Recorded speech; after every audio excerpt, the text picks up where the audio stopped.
Spencer, as I called him for 27 years, hated me to wear pants. That was probably the only thing I wouldn't give up for this man.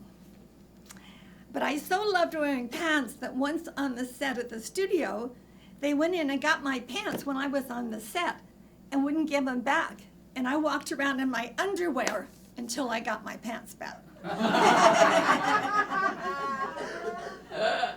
Now, I had a few idiosyncrasies. I sweetened my tea with strawberry jam. I polished my freckles with alcohol. I wouldn't wear makeup. I wouldn't wear jewelry. I wouldn't wear stockings. I was also loud, demanding, and impatient. And I felt I knew better than the directors or the set designers. I don't know how they put up with me, but they did. And in 1937, I saw a film called Captain Courageous. This was Spencer Tracy's, one of his earlier films where he won an Academy Award. Every time I saw that film in years that went by, I would cry. Damn. I think that's when I grew to so respect this man. Now, we didn't meet until the autumn of our lives. I was 34 and he was 41. Now, we both were married, actually. My husband his name is Luddy, and he was sweet. He was waiting for 10 years for me to come back after I finished my affairs and things of that sort. And Spencer had a wife and 2 children, and one of his sons was born deaf. And Spencer was very religious, and he felt it was because of his sins. Now, Spencer had led a wild life. He had a drinking problem, and he was not a nice drunk. And this was kept quiet by the studios. It never messed up our relationship because that was his problem. Now, I've been loved, and I've been in love, and there is a difference.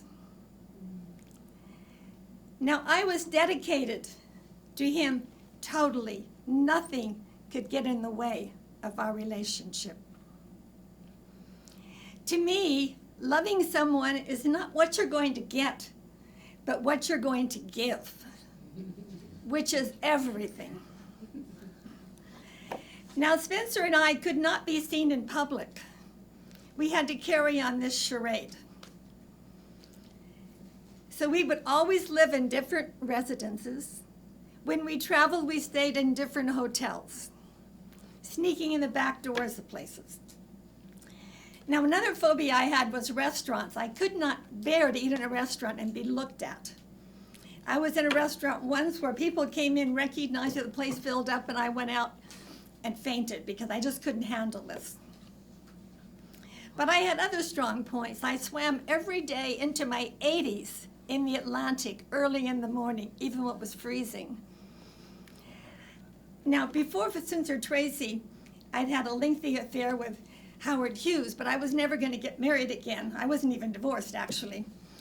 But the reason I wanted Spencer was that he needed me. Howard Hughes didn't need me. The other men didn't need me. But Spencer did, and I adored him. I thought he was irresistible. I thought he was the most incredible actor of all time. So we had our life, 27 years, in this quiet regime of sneaking around. Now, the studios respected this, and when he got in trouble, they'd keep it quiet. And they didn't make a big thing, even the press, about our relationship because of Spencer's wife, who was a bit of a saint. She dedicated her life to their deaf son. In fact, the John Tracy Clinic was named after him and done by her. So in respect to her, this was kept very quiet. And it was like they're the three of us, this relationship. Because every weekend, Spencer would spend Sunday with his children, and he called his wife every morning, the whole time that he was alive. So this was unusual. And why it worked, I don't know, but it did. To me, it was 27 years of bliss. Now, there were problems. If I went away to do a stage play, I put my career on hold to a very large extent because I wanted to be with him, because I stabilized him, because he could, be okay for like 2 or 3 years as long as I was around. But sometimes when I went away, he would go off the deep end. And sometimes he was the anchor and I was the sail, and sometimes it reversed. But I can tell you this was an affair to remember. And after he left, when he died, because of all the heavy drinking, he died earlier than he might have. And our last film together, which was Guess Who's Coming to Dinner, in the final scene, he talks about the relationship with he and his wife.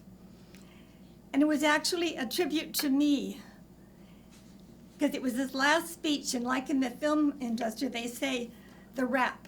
That was the wrap of his life. He died 2 weeks later. Now, at the very end of his life, we did stay in the same cottage, with his wife's agreement, really, because he was so ill, he needed my care. Now, with his wife, her attitude was that she ignored everything he did. And when I spoke to her and offered my assistance, her comment was, "I thought you were only a rumor."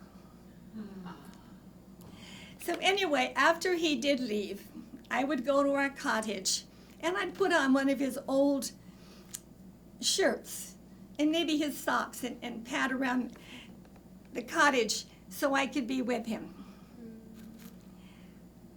But after he was gone, my life didn't go on. I won 2 Academy Awards after that. But there was no other man that could compare with Spencer Tracy. He was irresistible. So it was an affair to remember. Madam Toastmaster.